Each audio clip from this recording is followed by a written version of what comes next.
So hello guys, this is Sumit Mehta और एक और स्टोरी के साथ आपके समक्ष बिना कोई टाइम वेस्ट किए हुए तो सुन लेते हैं आज की स्टोरी।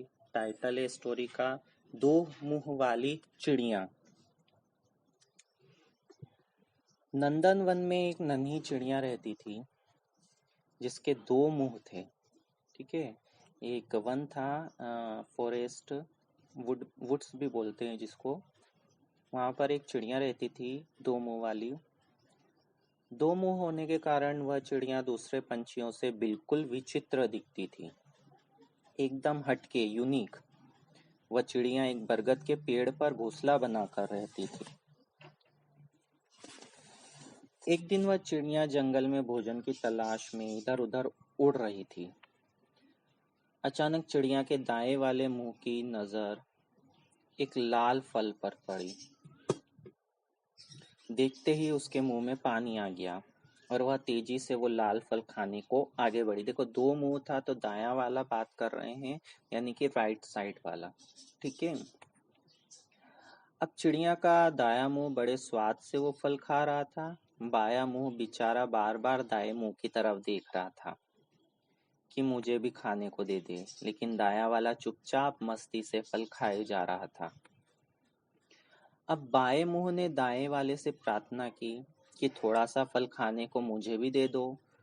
तो इस पर दाएं मुंह ने गुस्सा दिखाते हुए कहा कि हम दोनों का पेट एक ही है, अगर मैं खाऊंगा तो वो भी तुम्हारे ही पेट में जाएगा, मतलब हमारे ही पेट में जाएगा।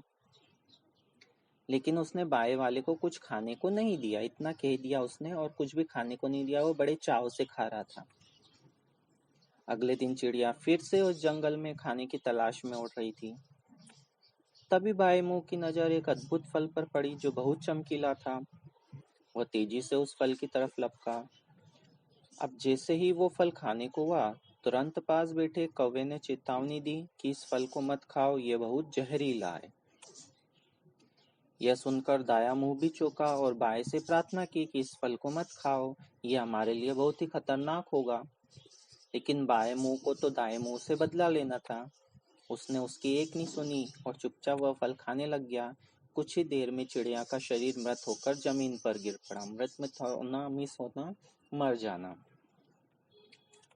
देखो, कहानी सुनने में आनंद तो थोड़ा सा आया है, लेकिन जब मैं आपको इसकी शिक्षा बताऊंगा तो आपकी आंखें फटी रह जाएगी। आजकल के माहौल में देखा जाता है कि परिवार के एक ही लोग एक दूसरे से ईर्ष्या करते हैं और एक दूसरे से दुश्मनी भी रख लेते हैं। लेकिन जब भी वह एक दूसरे को नुकसान पहुंचाने का सोचते हैं या एक दूसरे से बदला लेने का सोचते हैं, तो नुकसान पूरे परिवार को होता है। वो ये नहीं सोचते हैं।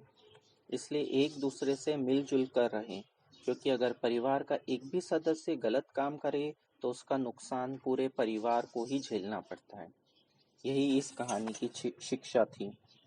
तो आई थिंक आपको स्टोरी अच्छी लगी होगी। बहुत ही शॉर्ट स्टोरी थी, 4 मिनट की, 5 मिनट की। धन्यवाद।